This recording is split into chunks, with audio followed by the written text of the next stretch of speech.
All right, ladies and gentlemen, welcome back. Madam Foreperson, I understand you have reached a verdict as to each defendant. We have, Your Honor. If you could please hand your verdict forms to the sheriff.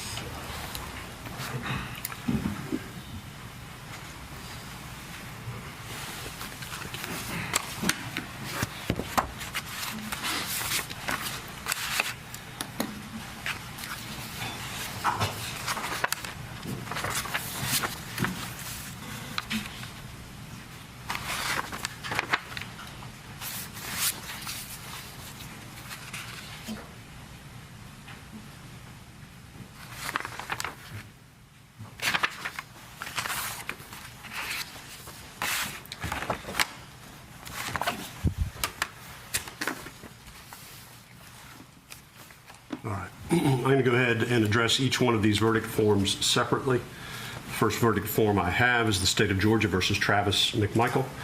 Mr. McMichael, please stand. Verdict is as follows. In the Superior Court of Glenn County, State of Georgia, the State of Georgia versus Travis McMichael, case number CR 000433. Jury verdict form. Count 1, malice murder. We, the jury, find the defendant, Travis McMichael, guilty. I'm going to ask that whoever just made an outburst be removed from the court, please.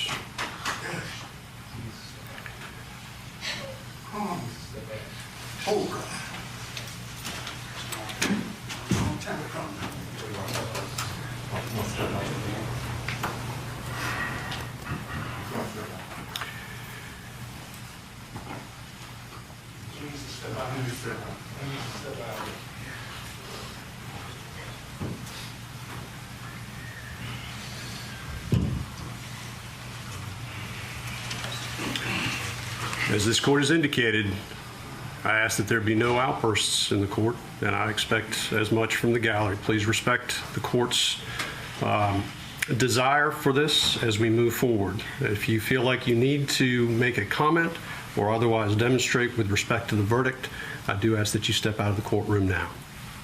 Count 2, felony murder. We, the jury, find the defendant, Travis McMichael, guilty. Count 3, felony murder. We, the jury, find the defendant, Travis McMichael, guilty. Count 4, felony murder.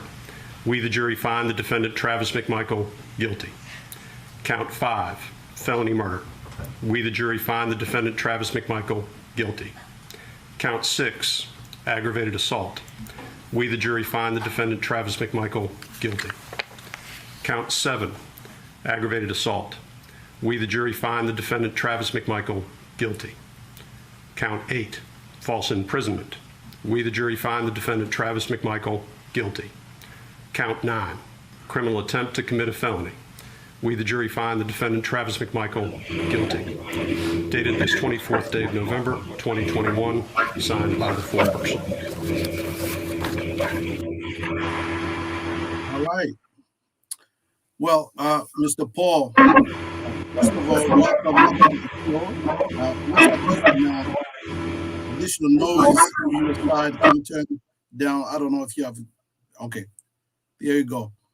Again, welcome to the show. You've been a man for this moment for a long time. When you come on the show, it means that we need somebody. It looks okay. It looks like there's another radio next to you, or maybe another machine. So I was talking about you coming on the show because this is an important time. It's an important time, and when you come on the show, it means we need do you have? Can you hear me? Yes. First, I would like to go back a little bit. Yeah. Talk about when this initially happened. The state prosecutor refused to arrest any of those three men. And yeah, are you talking about back in June 2020? Yes. Yeah. The woman who was the state prosecutor refused to have any of the people arrested. When the police came to the location of the murder, you could hear the police officer saying to them, basically, "You're okay. Don't get your hands dirty with the blood to show me your driver's license." In fact, was sympathizing with those who were carrying out the murder. And so we must put this in its full perspective. Yes, there was a verdict of guilty given today. But one of the things I'm convinced of, that was because people who saw how the criminal justice system worked in Georgia at that time and in many other places in this country wasn't working, and people went out into the streets and demanded justice. But Mr. Paul, do you think it seems to me, but because when you see the one of the defense attorney talking about one many black pastor in the room because they they can influence the jury. When you said a lot of people protesting, you think that really affected the jury to make the right decision? Not affected the jury, it affected the fact that the state actually took the case serious. Because in the very beginning, they did not. In the very beginning, the evidence was clear that he was murdered. But yet the state prosecutor refused to indict, to even hold a grand jury in a way that would present the evidence as it was clear about the murder. And in fact, that particular state attorney, she herself now is indicted for the criminal acts that she did around this case. The person she suggested to take over the case from her office also did not do his sworn job in processing and prosecuting this case as it should have been. And so it took a third person to be put in there to take the position of the state and thoroughly investigate this case and, in fact, bring up charges on all three men and then bring them to court by going before a grand jury, and from that grand jury have them indicted, and then from having them indicted, having the court date set and taking them to trial. So the system as it is clearly shows it is broken, because it should not have had to be going to three different people who were supposed to be representing the judicial system in this country, in which the first two people clearly did not seek justice in this case. And so we need to keep that in context, even though that happened a year ago. Very important, very important. We need to understand that, in fact, we in this country should not be over-celebrating this verdict. Yes, it was a verdict that should have been as it was now pronounced today.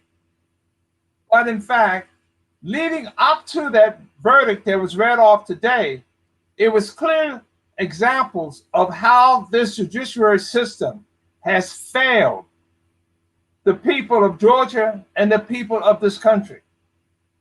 That they had to go through dealing with the two official government representatives that were supposed to represent justice in the state of Georgia, and they visibly failed in doing that. So basically, Mr. Paul, and I hear you pretty good, and you're absolutely right. Back in June 2020, these three men could have been avoid everything that we saw today. You know, they easily were. You see people who are supposed to represent the law siding with criminals just to protect them. And in one instance, there was something as one of them was working for the lady that you just mentioned. Yes. the father was a policeman himself, Yeah. retired, but worked in the prosecutor's office. And the prosecutor allowed her biasness to not do her job, to prevent her from doing her job. And basically, she had to be forced out of that position.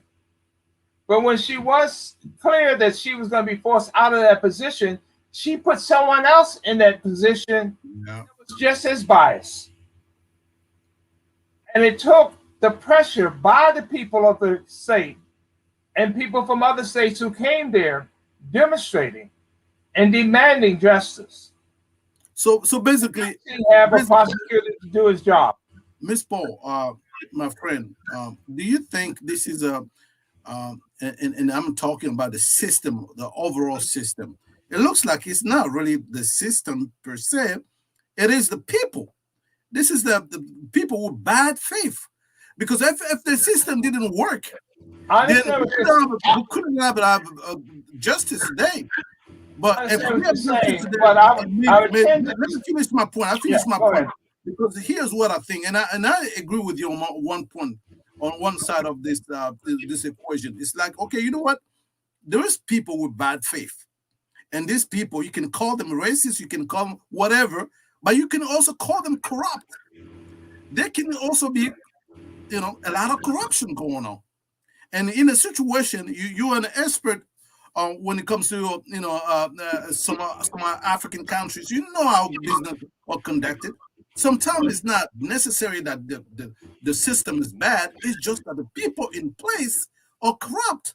In this case, that is a case of one of the highest case of corruption in this case in Georgia. So, but I agree with you that when this kind of stuff happen, we blame the entire system. But if the system is really broken, then how come today it looks like we have some kind of justice for this young man? I tend to disagree with your point, and I'll explain why. Okay. You say it's not the system, and I say it is. And the reason why I say it is because those prosecutors, the woman had the position at first, the person she appointed after her position, after she stepped down from that position, they should have never had those jobs. Because we should not just look at this particular case. These people handled other cases. And if they had that type of attitude, the question is, how many other people did not have justice? And had not people come out in mass in the streets, not just in that town, not just in that county, not just in the state of Georgia, but across the country demanding justice, in which the Department of Justice actually had to begin to participate in looking into what was going wrong there. Okay, had they not demonstrated, do you really think we would have gotten the verdicts or the trial that we have today? I don't think so. I don't think so either. So the system did not work until it was forced to work. It was not an automatic system that, in fact, would have moved towards the level of justice that was deserved for his family. But we might, and first of all, let me say hello to our friend, Miss Kumba. I was saying hello, good evening to you. I know Paul have been missing in the translation. And I'm so glad he's back on the show. One of the bright minds in our community. Thank you so much for everything you've been doing, Paul, and thank you for our friend Miss Kumba for watching. So here's why I slightly disagree with you. I understand that America is not a perfect country, but is one of the best. If not, it's better than most. But I also know, and I'm aware of this, a lot of people still with bad faith, or you can use terminology like racism. You still have some racist people here, but most of them are corrupt. And if you put these people aside, then you can start to see the light of justice or fairness. I think this is slightly where I was trying to tell you is that, that the system itself is put in place to give us this kind of result. But if we don't have the correct people in place, of course there will be no justice. And you were absolutely correct when you said this case from the start was already close to not to be even brought to the court of justice, and that is something that at this point of the conversation nobody even mentioned that, and I'm so glad and grateful that you bring that point, Mr. Paul. But again, my point to you is this: if the system worked, then the person who was the original prosecutor would have had those 3 men arrested and would have truly worked to investigate and seeking the truth about what happened in that case. But it didn't work because she didn't do that. And this person was elected in office. So how then can you describe a system that worked that didn't work? It took people coming out into the streets and demanding that system be corrected that led to the result we got today in this case. Had they not come out into the streets and made those demands, I dare say that in fact, you would have had a situation where those men would have still be walking free and never had gone to jail if it was left up to the people who had been elected to do the right thing. So no, I say the system doesn't work, and this is not the only situation. We can look at what happened up in Wisconsin to recognize the system doesn't work. A young man has his mother drive him from one state to another state with a semi-automatic weapon to go into a demonstration. Now, what else would you think his purpose of going there with that rifle was for, except to get revenge against the people who were demonstrating against the injustice happening in that city? He wasn't even from the state. And he was found what? Not guilty. So this system of justice in this country does not work. If it's haphazard back and forwards, then it doesn't work. It means we got some work to do. But you also understand that in a court of justice, you got to bring the evidence beyond reasonable doubt. That is something that you should be agree with me that in the case of this case that you could talking about, the Kyle, this young boy that just get acquitted. Of course, I agree with you.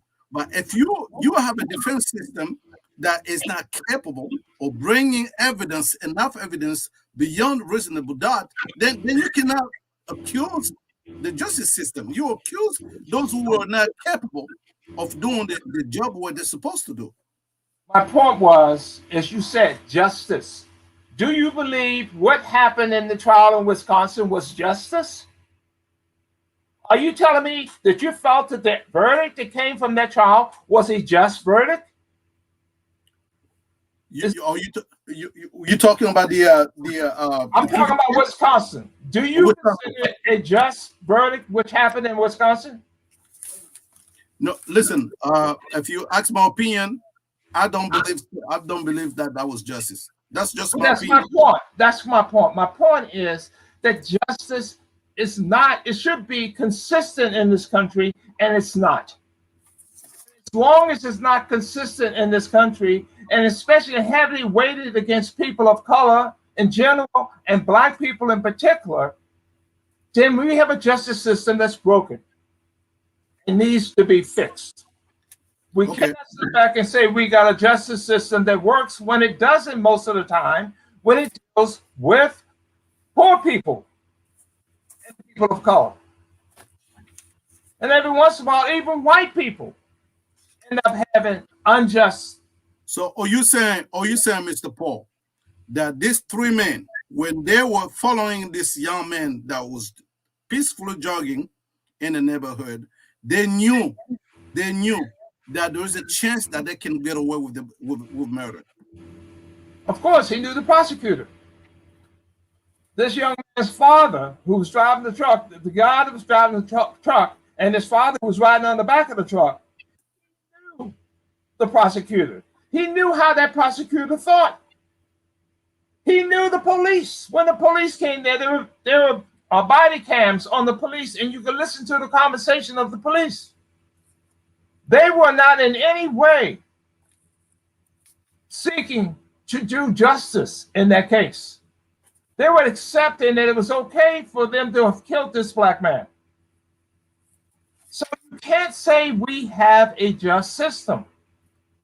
You have investigators in every police department, criminal investigators, murder investigators.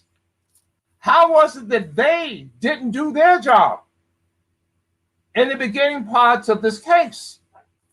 Because had they done that, there would have been no other option but the prosecutor to have them arrested and take that evidence to the grand jury.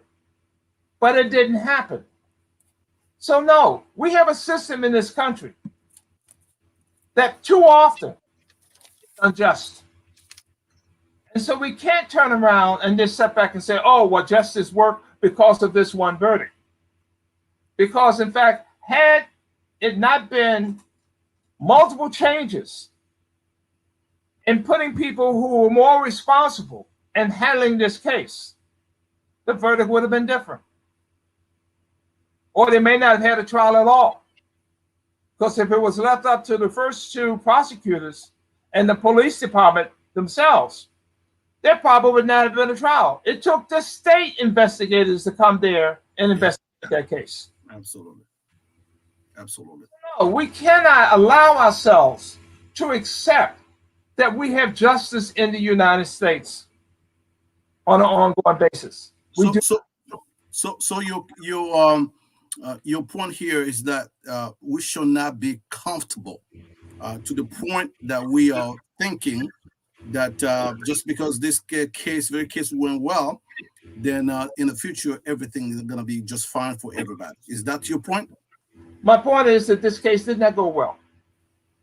The final conclusion came with most people who looked at the different pieces of information given out about this case. I won't even say most people, there were many people who looked at many of the issues coming out of this case. The final decision of guilty, you will find a lot of people who would agree with that decision. But if you look at the process of how they got to that point, it shows very clearly that the justice system in this country is very broke, it needs to be fixed, and that we should not set back on the laws of this case and act as if, in fact, we don't have more work to do.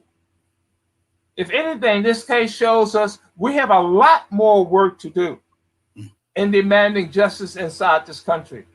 And if we don't get that kind of justice, we will have much more, not just demonstrations, but you're going to have basically a breakdown of the justice system itself.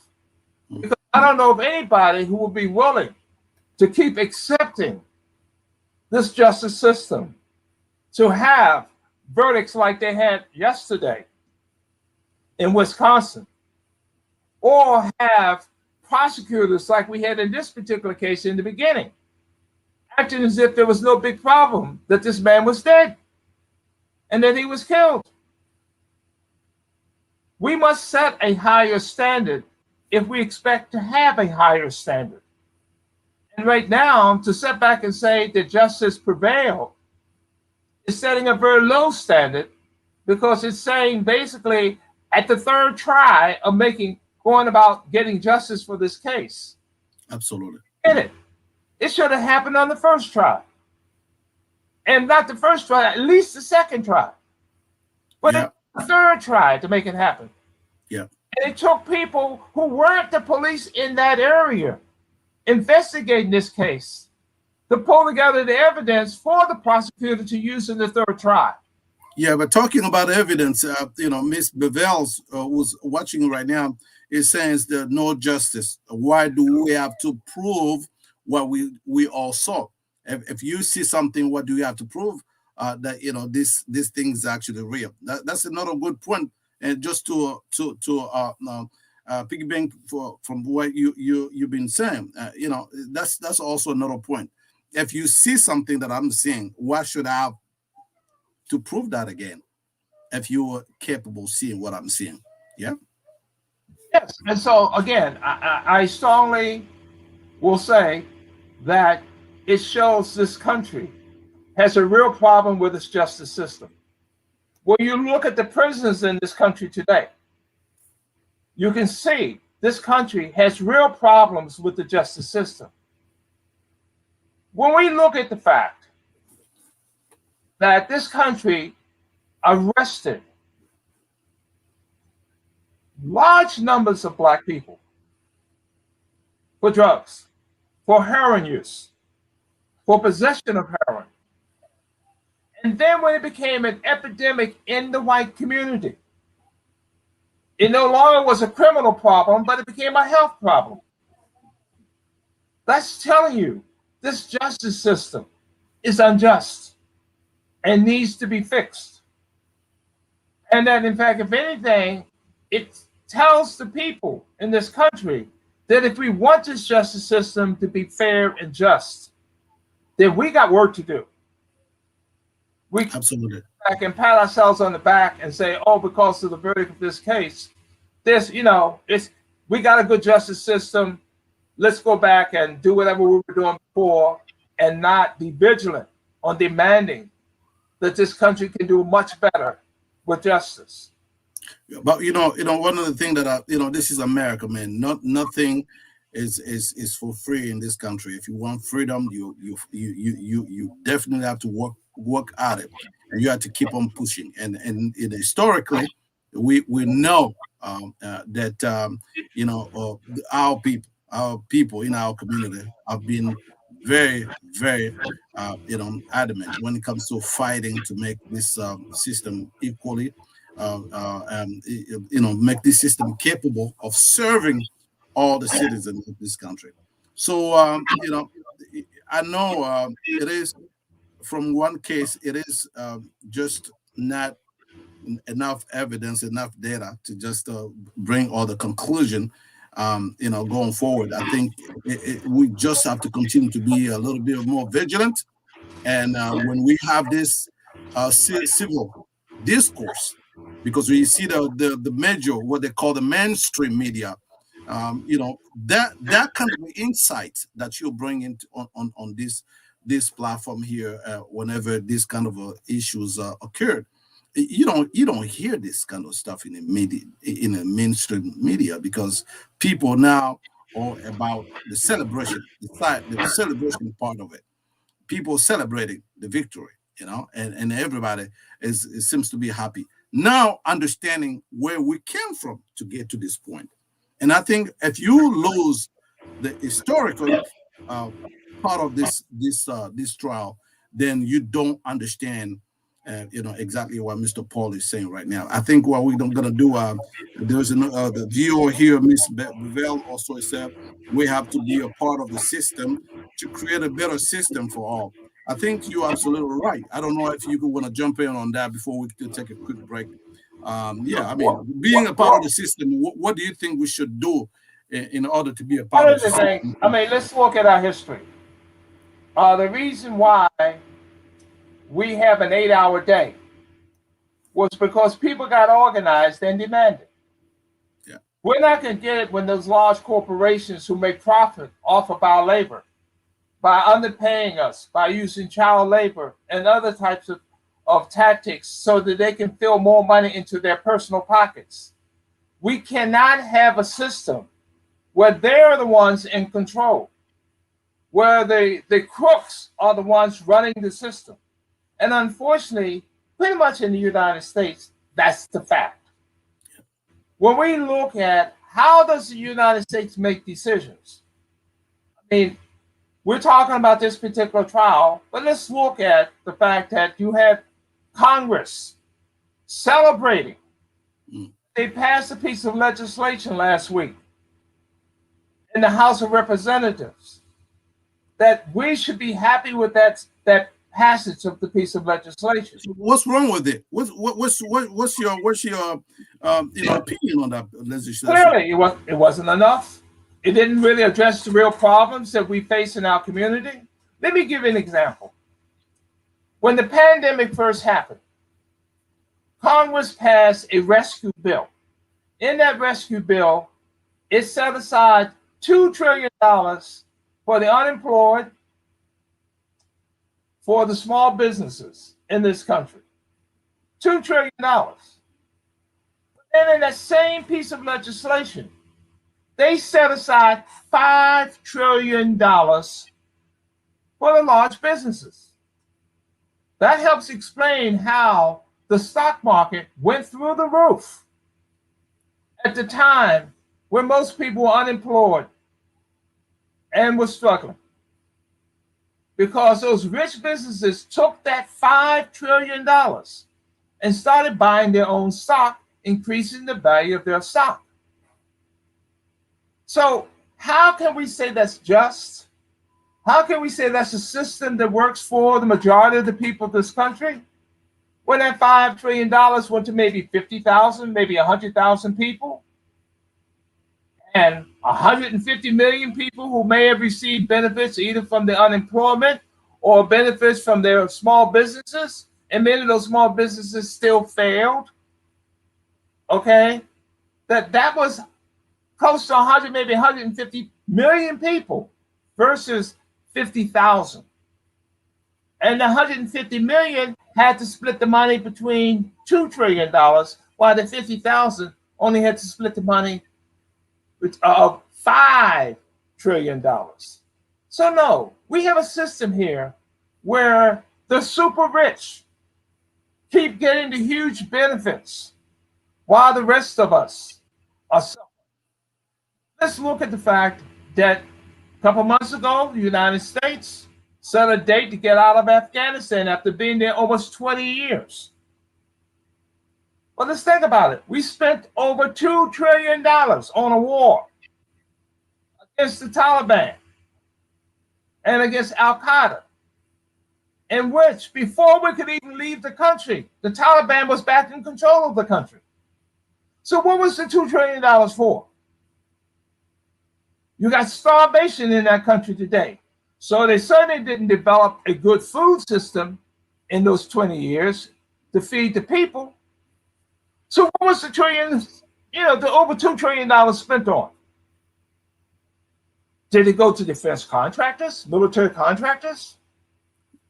Mostly. Crooked politicians? Mostly, but you know one thing. So how do we say we have a fixed system, a just system, when in fact it takes our tax dollars and use it in such an unjust way?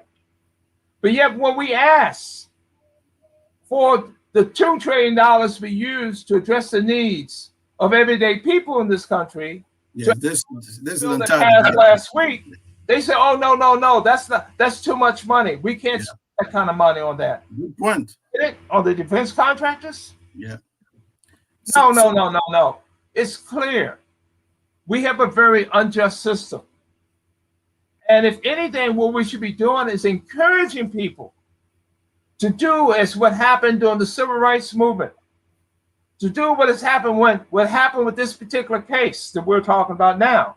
And that is that people must stand up and demand a just society. Because right now in the United States, it is not a just society. Just because you have people on the commercial TV and radios and magazines and newspapers telling us a lie.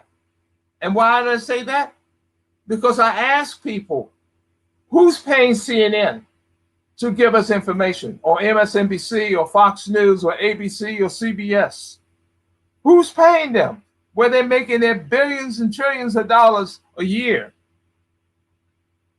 They're getting paid through advertisement.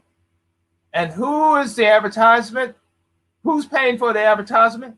The same large corporations that got $5 trillion during this pandemic, while the rest of us had to fight over $2. So yes, we got work to do.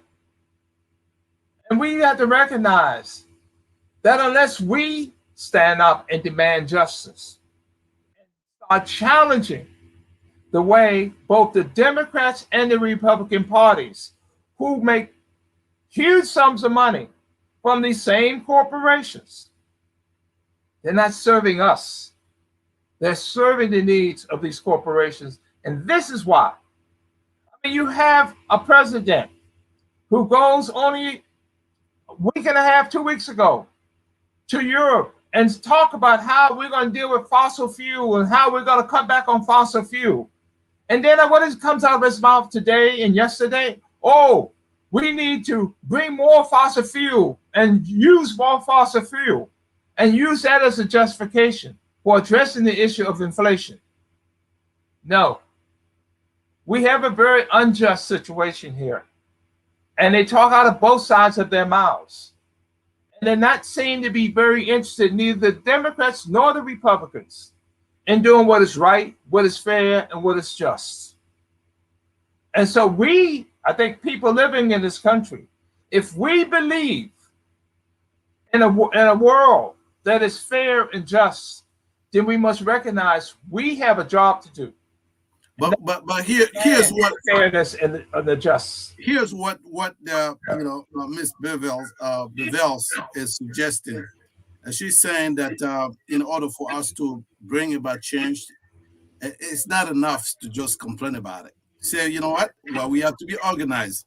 We have to run for office. We have to be a part of the decision-making operation.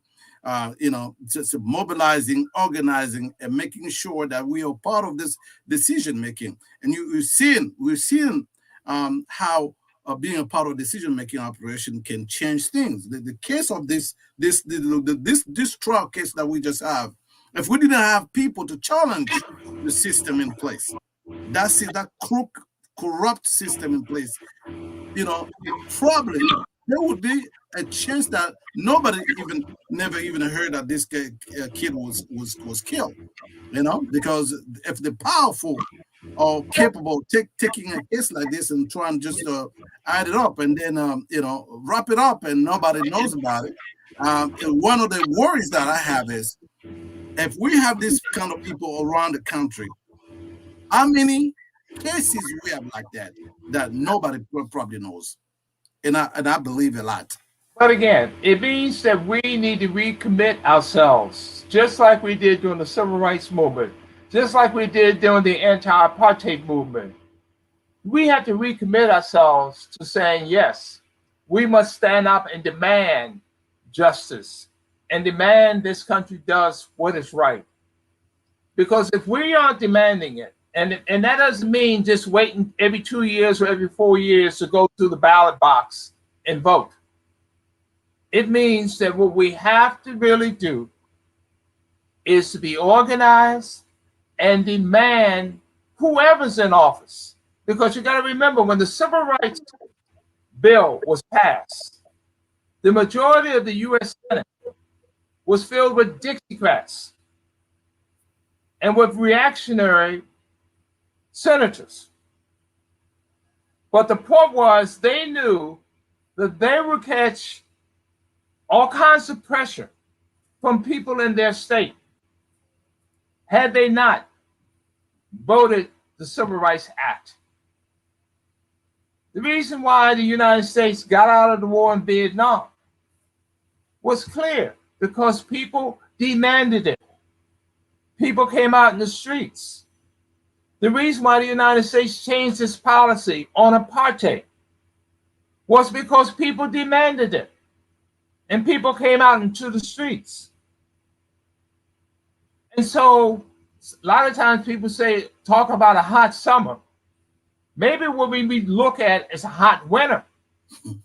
As people come out into the streets and demand this country does the right thing and stop allowing those with the big money, those in the minority, because you can't have a democracy when the minority rules.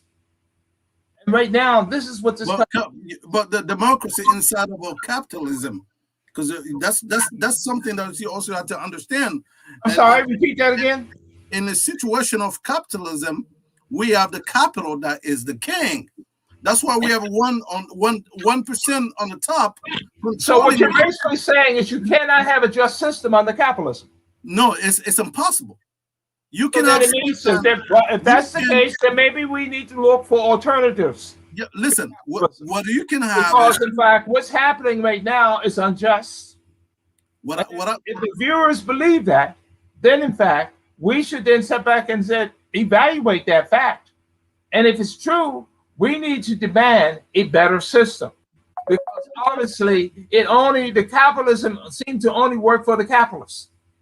And I'm not talking about a small business person, because many small businesses lost their business while the capitalists in this country, out of that $5 trillion, raised the value of their companies. And these tactics of saying, oh, well, we have a problem with the supply chain. Well, who made the decision to move their factories all over to China? It wasn't the everyday person in this country that made that decision. It was the greed of the owners of these large corporations who made that decision. And so we really need to hold them responsible and not sit back and have our government officials tell us how we should be doing favors for the very people who have created the problem. And then act as if they shouldn't be the ones who suffer while we're suffering.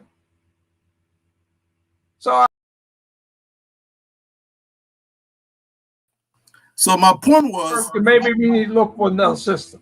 Yes. So hear me out for a minute. Let not lie to ourselves. If you want to have a perfect democracy, then capitalism should not be the system that run that democracy. Because capitalism. Let me finish. Yeah. No, go ahead. Let me finish. Capitalism, at the root of capitalism, is a system that is run by the capital. Whoever have the biggest capital will eventually have an impact on how society is run. You took the example on CNN. Well, the question was, so who pay the people that work at CNN? And then you come to your own conclusion that actually the people on CNN are paid by advertising. And who's making advertisement? Or corporation. But we own a corporation. There's 1% at the top. So if the news is controlled by the capital, the big money, then how come the people can be well informed, having a correct way to educate them? So more often what you have is some kind of knowledge, some kind of news that is already being allowed by the 1% at the top. So in that way, how can you have a perfect system? So the assumption or your suggestion of maybe thinking about a new system that will replace capitalism, that is subject to another debate. So far, we've seen that capitalism is the one that has been working for some countries.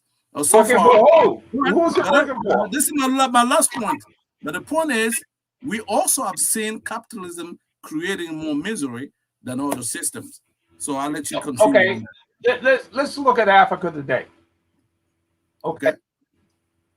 When the people were fighting in Southern Africa against the apartheid regime, who did business with the apartheid regime, and who gave support to the liberation movements? Unless you joke. Okay, when you looked at SWAPO, when you looked at the Patriotic Front, when you looked at the MPLA, when you looked at the African National Congress, when you looked at the PAC, those movements did not get major support from the United States, Great Britain, France, Belgium, Germany. They didn't. Why? Apartheid regime did. Why? Ian Smith did. Because they were greedy and they wanted to increase their profits. Bottom line was those movements got support in Angola, from Cuba, the Soviet Union, and other systems, not the capitalist, major capitalist systems at all. And had it been that if they had waited for the United States to come help them, they would probably still be under apartheid today.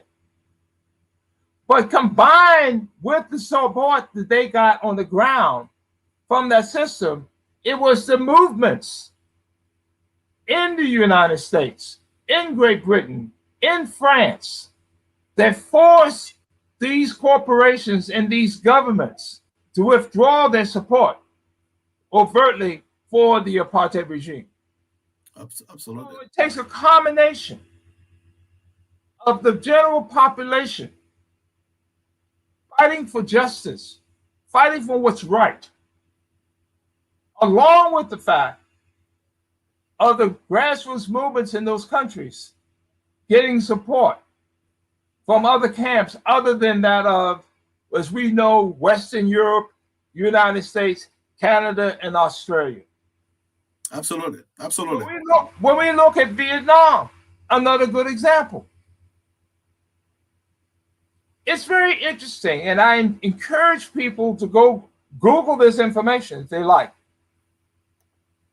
When the United States was fighting in Southeast Asia, the overwhelming majority of the heroin that came into the United States came from Southeast Asia.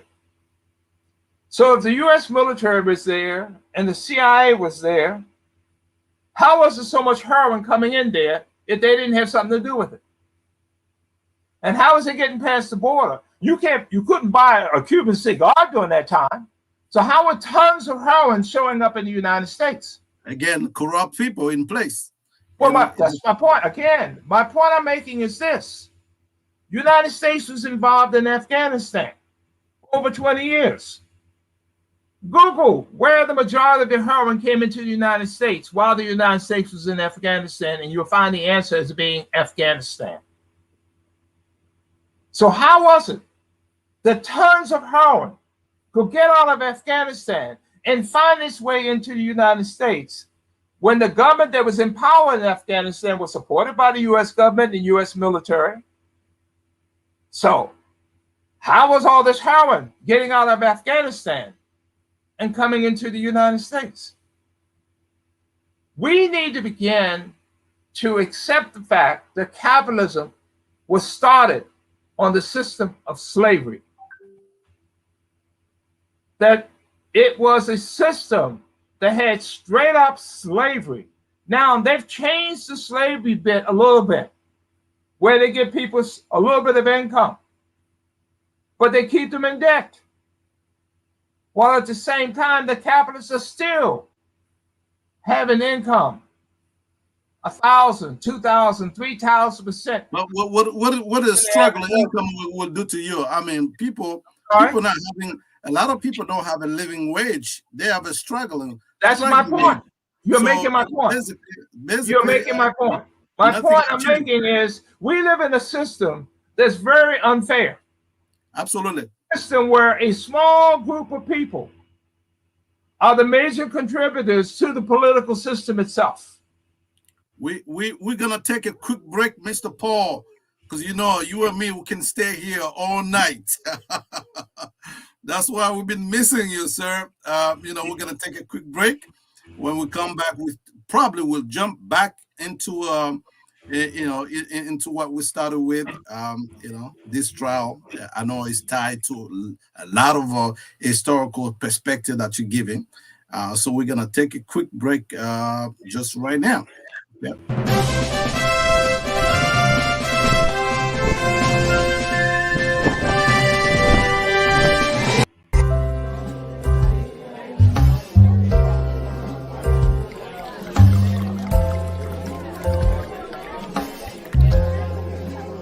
So are we off camera?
All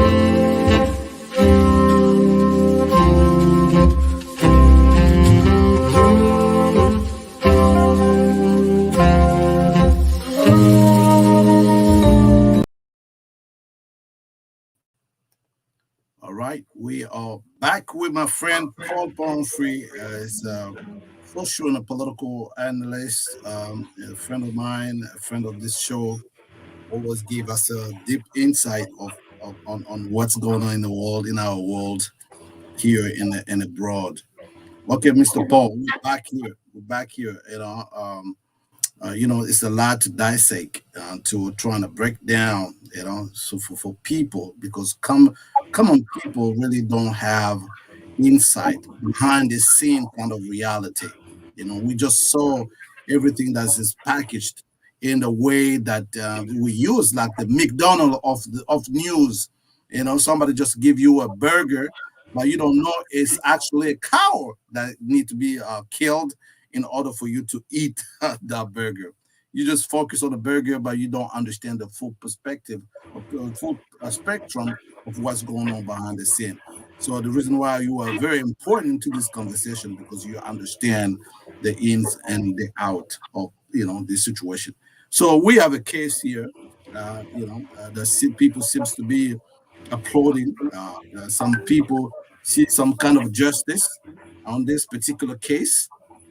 But I think the attitude, when you see the attitude of these, people that want to take law and order in their own hands, forget about law enforcement. We saw that, a kid, Cal Rittenwood, what is his name again? Cal, that, was going to a place where he was not invited. And because his father lived in that place, he took his military weapon, pretending to go and save some people, end up killing 2 people, so-called by self-defense. Now is a free man walking the street of America. When I saw before that case, when I saw Zimmerman, George Zimmerman, I can recognize the same kind of pattern of people feeling that they can just, do what the police officer is supposed to do. They think they can, because they have some, people that they think don't deserve to leave, or because the people are reacting to the attack, therefore they feel the need to kill them, and then the justice system will, set them free. So if we continue to see that kind of example, no wonder if somebody else in the corner of America think, okay, if Zimmerman did it, if Kyle did it, so I can also do it. That's the way I was looking at it, the whole thing. But thank God, I know we're not gonna bring Ahmaud Arbery back, but at least it looks like the family have some kind of closure. Your thought on that? Well, like I said again, it's clear that had this system not had pressure put on it by people coming out into the streets and demanding justice, that in fact the verdicts we have today more than likely would never come about. Yeah, we took that point. But the lesson that teaches us Mhm. is to have a real democracy, we all must participate and demand it. That it's not going to come freely by itself, because you have very rich and very powerful people in this country that are super greedy and want to be able. I mean, first question needs to be asked is this: how does a 17-year-old be allowed legally to get a semi-automatic weapon in the first place, and then carry it across state lines with the intent of using it against people? But even to see the adults seeing this kid working with the semi-automatic, AR-15, something like that, they see the kid. This is a kid that you see.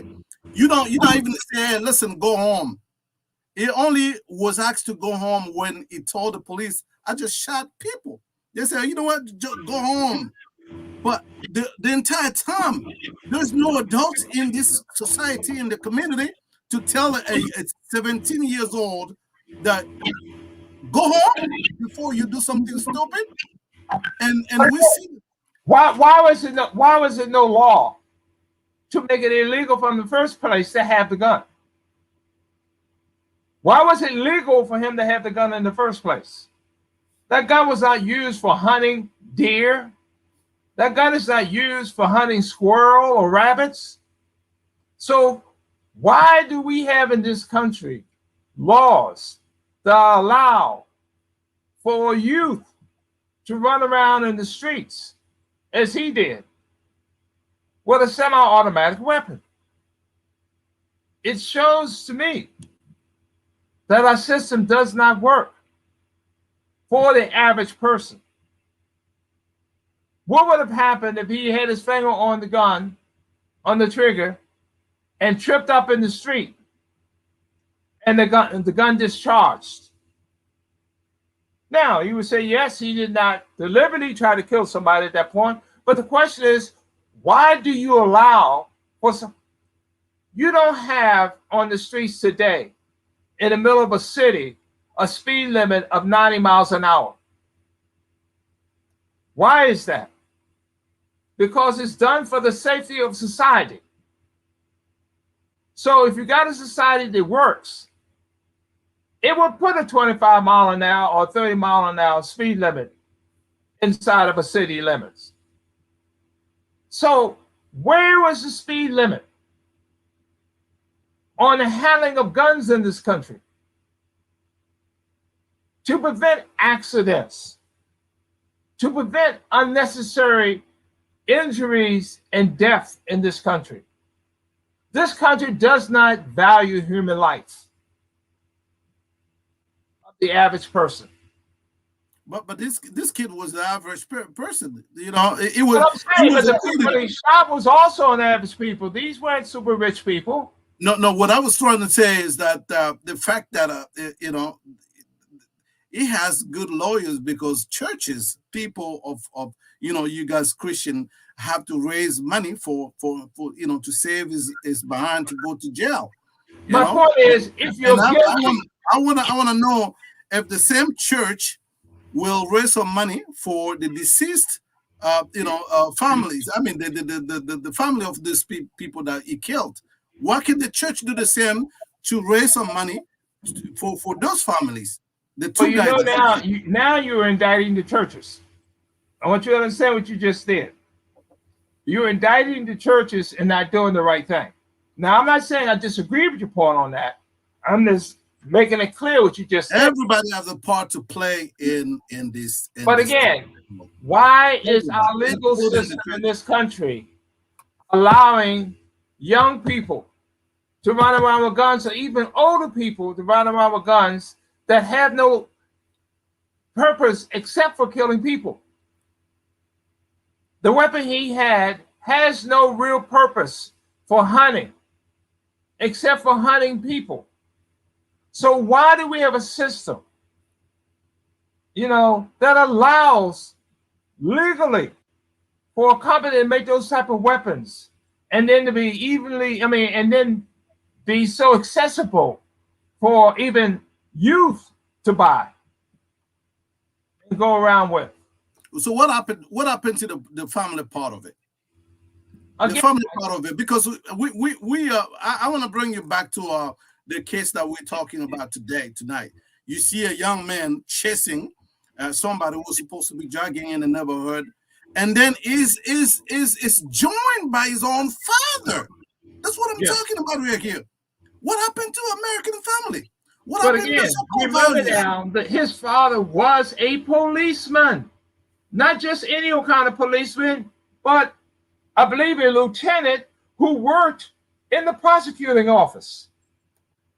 So if that's how he's allowed to think and to function, then you must wonder how many other cases this guy was responsible for investigating in Georgia that was unfair and unjust. It shows that we have a real problem with our judiciary system, with our political system, with the system of governing how lethal weapons should be handled in this country. What about families? Families should have to definitely play a role, but the state has an even responsibility above and beyond the family. No, listen. I'm not sure. Has the responsibility of keeping I people. don't need no excuse on this, man. Listen, I have children. I cannot allow my 15 years old going on the streets carrying a military gun for the purpose of probably killing somebody. And I will say it's okay. Or I will see my 35 or 35th or whatever 30-something years old son going down the street pissing on an armed citizen and with intention of killing that person, and I'm gonna join my son to do just that. Let me explain let me explain the difference between what you just said and what I said. Okay, you have a 15-year-old son, okay, that's driving down the street. All right, and he's doing 70 miles an hour in a 25-mile-an-hour zone. Now, you can't be everywhere to know what your son may be doing. But if there's a policeman there, is it not the state responsibility to pull that person over and hold them accountable for not driving safely on the streets? Because their job is to protect the public, even if the individual themselves is not doing the right thing. Their job is to protect the interests of the public.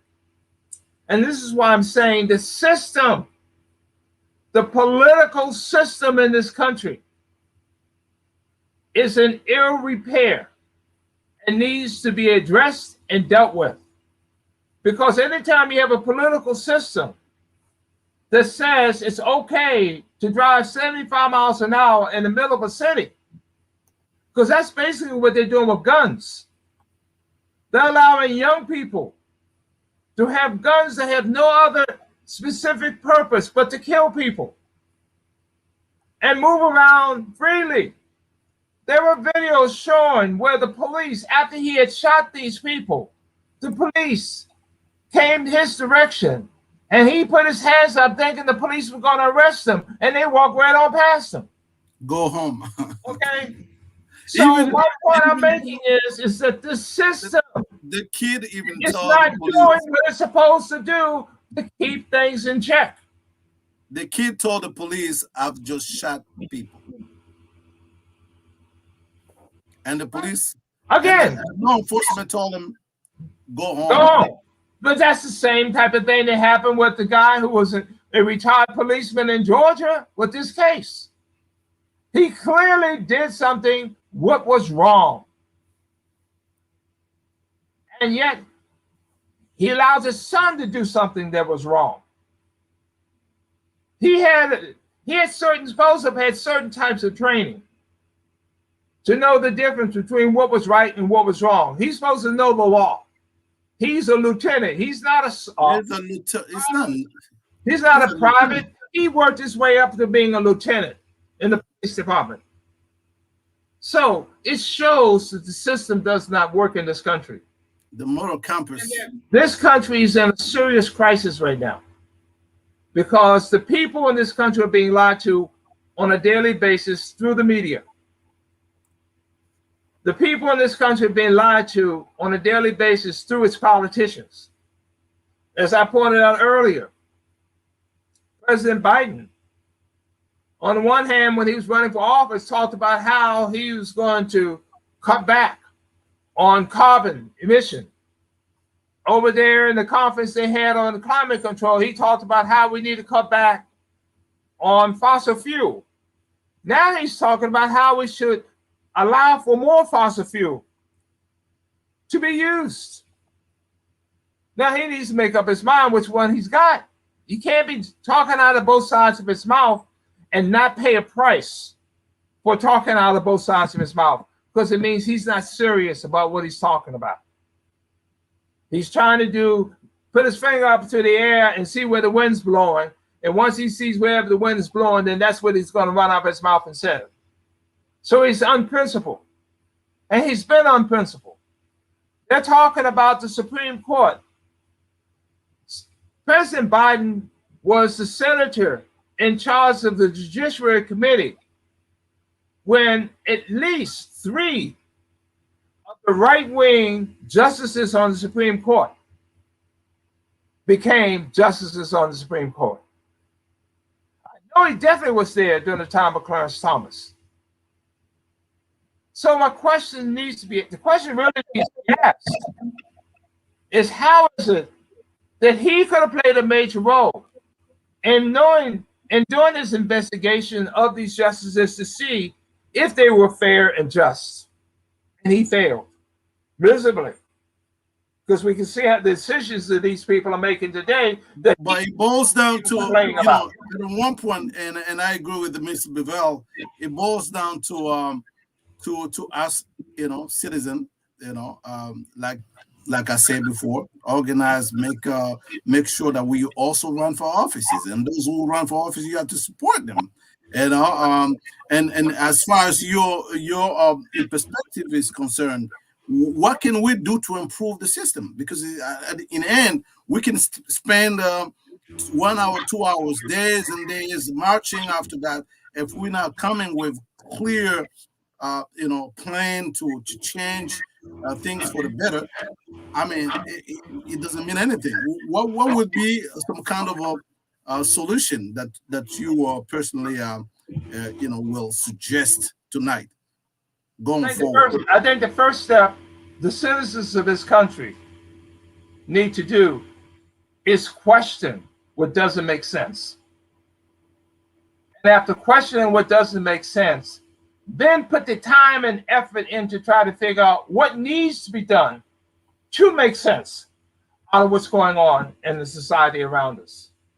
We have a government that is drunk on spending money on the U.S. military, as if we feel threatened by Canada or Mexico, or we feel threatened by somebody coming in from the Atlantic Ocean or the Pacific Ocean to overthrow our government. Why does over half of our federal budget end up being spent on the military? Why is that? Why do we have all these naval fleets over in the Pacific Ocean right now? What's that all about? But what can we do? What can we do to control our politics? The first thing we need to do is to question what doesn't make sense. And then we need to begin to look for answers that does make sense. And then begin to demand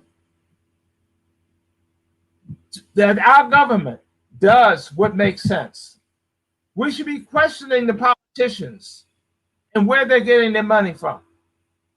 Because wherever they get money from, the money comes from our taxes. What do you mean where they get the money from? They run for office. They run for office. And that's not paid by taxes. Okay, that's something different. I'm asking where they get their money from to run for office. Yeah, big money. The big because money. When you start seeing President Obama, when he first ran, talked about how he wasn't going to take large corporate money. And he was the first one to jump out and start taking large corporate money. We should have challenged him on that instead of accepting it and saying it was okay. In fact, McCain was the last one in those two to say that, okay, I'll accept large corporate money. One need to ask the question, why was it that Obama felt necessary to accept that money and not think he had an obligation after accepting the money to do the job that the people gave him the money for? So we should be holding responsibility to ourselves, as that we need to take on responsibility. In a democracy, the citizenry of that democracy is responsible for the grades that democracy has. that if it has a D or an F as a grade of a democracy, then the citizens of that country should feel it's their responsibility why that D or F came about on the scorecard. But when they say democracy is that the government or the people by the people for the people. Okay, that seems to be idealistic, right? Let me just say about corporations. It didn't say anything about corporations. You said people, not corporations. But the thing is, and I understand. I've run for office before, and I know the pressure that comes with running for office. It's not an easy task, and more often politicians or all of them, most of them fall into that trap where you don't have the means, you just have good ideas, but good ideas mean nothing. If you want to win an election, you're gonna need. Let me finish my point. You're gonna need some resources in order to run a strong campaign in a country like America. But now the problem is, we the people, we have to make that decision that if we want real politicians, we should not push our politician, whoever is running for office, to have so much money, or we have to participate. We have to participate in a way that our contribution make the way for those politicians to be in office. Because if you don't support those local politicians, or even on the national level, if you don't support them, then the corporations are always there. And they have special interest. When they come and invest their money, they want a return on their money. And that's just a simple principle of a capitalistic society. You can blame them for that. Here's my point to you. Here's my point to you on that. Right. You have the Federal Communication Commission, FCC, right, who gives licenses to TV stations and radio stations to operate in the United States. Those licenses are for free. Let me repeat that. Those licenses are for free. So all your local television stations and radio stations, when they go get a license from FCC, the license is given for free. So if the license is given for free, and yet after they have that license, they can make tens of millions of dollars at that station because they advertise and they do other things to generate income, then the question needs to be asked, what then do they hold back to society to have that license in the first place? Why not have a law that basically says every election cycle, any radio station or TV stations with a license from FCC must set aside a certain amount of time to allow the different candidates to be able to express what their platform is all about. If they did just a simple act like that, and then they can budget that into their budget because elections is. Well, most of this information, Paul, you can find it on a website of each candidate. There's a. I'm not talking about a website. I'm not trying to make it hard for people. People get their information on how they're going to do something from TV. We have some people that participate. They got to work to go to a website. Mr. Paul. You're going to sit down, pick up a little remote control and push a button. Mr. Paul. So my point is, if each of the TV stations and radio stations gave an allotted amount of time to all candidates running for office, now people can sit back and evaluate. No matter how much money the person may have, they now have the ability to evaluate the platforms and the positions of those candidates. But if you leave it to a situation where the only time the Washington Post is going to write about you is that you advertise in the Washington Post, then it means whoever got the money gets the megaphone. Or whoever doesn't have the money, you can have the best ideas, but if you don't have the money, you don't get that megaphone anymore. So you don't get to be on TV. You don't get to be on the radio. Well, how you gonna be effective and making sure we have 50. This country is almost a continent. We have 50 something states. So if you run for a president, you need resources. Let me just read again. I'm not disagreeing what you may need some. Give me a second, Paul. Let me just say this very quick, and I'll let you talk. Because we also have viewers that want to participate in this debate. We have Ms. Bevel that is saying yes, we need leaders to help us, the people, hold our our elected official accountable. But it is very, because we have a system. We have a system.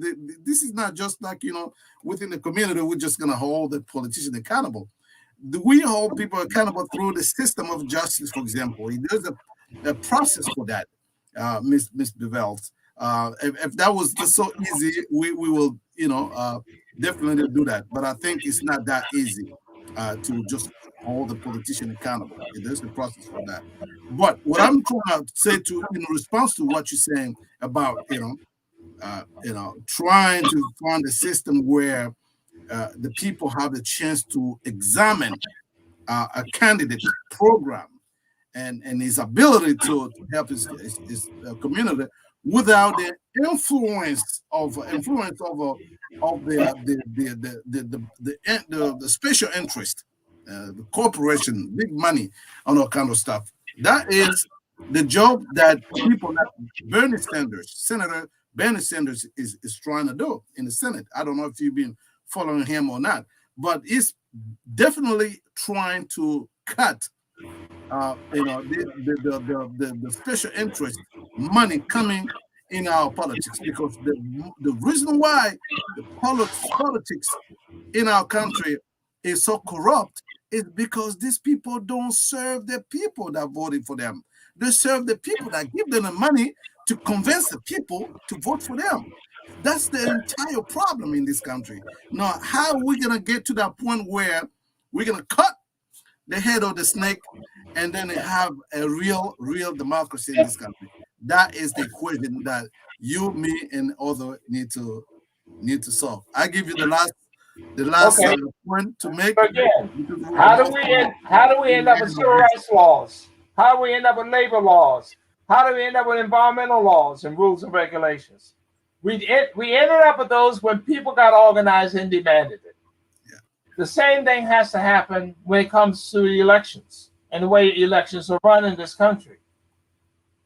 It makes no sense for this country to have elections, national elections, on a workday.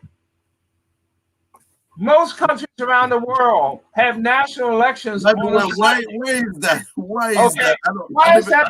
Because very simple. If I'm the employer, I'm making it difficult for you to leave your job and go vote. It's simple.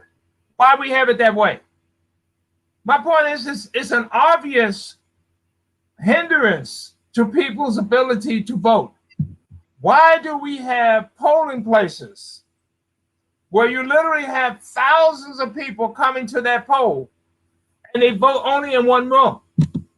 They're usually in a public school that may have as many as 20, 30, 40 rooms. Why does everybody have to come to one room to vote? That slows down the process. Why not have it where you use 20 classrooms? And these classrooms allow for the different political parties to have observers to them. I just came from observing an election in Nicaragua. And what I observed was the exact opposite of what the president of this country said and the exact opposite of what the media of this country said about that election. What they did was they would pick a school in a community and they would use 20 classrooms. And they would have, 3 or 4 blocks voted per classroom. And what did that allow happen? You didn't have lines that took people 5 hours to get in to vote. You had lines that people came to the polls, verified their ID, verified their picture that went with their ID, verified their residence, etc., and then went into a place where there maybe be 3 or 4 people ahead of them to go vote. They would be out of the voting polls 10 at the most 15 minutes. They had the election on a Sunday. It was a national holiday that Sunday. So people would not be forced to have to go to work and have to make a decision. Do I go to work today or do I actually go vote? Absolutely. You had observers from the different political parties in each of the little polls. And what their role was, in the very early morning, they would come in, take their position as observers, and then watch the officials of that classroom. Who observe American elections? Your guess is as good as okay. And what they did was they counted every ballot that was in that room. Each ballot had a number on it. So that when the election started, people voted. At the end of the day, they counted the ballots, how many ballots were not used, and then how many ballots were used, added those two numbers together, and they had to come up with the original number at the beginning of the day. So then you knew what the situation was in each of those classrooms where people voted at, as to how many people voted which way, as you had your observers there. And the observers not only were there, they had people come and bring the observers food and drink, so that they, in fact, were nourished and had water. Now, what we have in the United States, especially in the Black communities, are polls where people have to wait 1 hour, 2 hours, 3 hours, 4 hours, 5 hours on a work day. You think it's done on purpose? Of course it is. Of course it is. Is this a part of voter suppression, you think? Look how many countries, you've been in more countries than just the United States. You know people vote on Sundays. Yes. Why does the United States refuse to change that date from a work day to a Sunday? Because average people work. Because the United States do not want people to work. The United States do not want people to vote unless they have a certain amount of means, and then they're going to vote for those means, and that's it. So this country has gerrymandering going left and right. Right now, in several states, they're changing the lines of where the voting districts are for the people who vote for Congress and vote for the Senate. They're changing those districts. We have a country right here where a state as big as California, which probably has at least 10 times. Just like the last point, Paul, we need to get out of here. Okay, a state as big as California, which has probably 10 times as many residents as Rhode Island. Yet they both have 2 senators. And that's supposed to be equal and fair. That's not equal, it's not fair. So we run around talking about one man, one vote. Yet the most powerful house in Congress is the Senate. And once you get in there, you got 6 years before they kick you out. A House of Representatives, you got 2 years. And that's the one where you're proportioned by your population. So why does things always get stuck in the Senate? Because the least populated states in this country, Wyoming, Montana, Idaho, Iowa, North Dakota, South Dakota, these states have very few people in them. Yet they now are majority right-wing senators. And they can block states like California and New York and other major populated states. That would definitely be a subject to a very, very interesting conversation that I will have to have with you. We're going to leave that conversation right there. I think you did the best to give us and the audience No wonder why they miss you when you're not on the show. So, Mr. Paul, it was a pleasure to talk to you, my friend. You always welcome back on the show. This is a time where we need your insight, your analysis, your national and international perspective is needed on this show. Our view will always miss you. It was a pleasure again to see you, my friend. Look forward to see you again. That probably tomorrow. I'm on little vacation now, so I have time to do the show. So let keep this going. Let's keep giving the people the real information and the real knowledge for them to be strong and make good decisions. So thank you so much again for this time that you spend with me. I look forward to speak with you another time. Bye You have now. a good day. Okay, Thanks thank for you. the invitation. Absolutely. Bye-bye. All right, so this brings us to the end of this conversation. I know you probably didn't agree with everything we said. Leave us a comment, or comments, and tell us how can we improve this, show this conversation. And it's a democracy. You say what you think, as long as you you are respectful of other people. Okay, so as for me, my name is Malik Nzanzo, and that was Talk to Me. So I'm looking forward to see you again another time.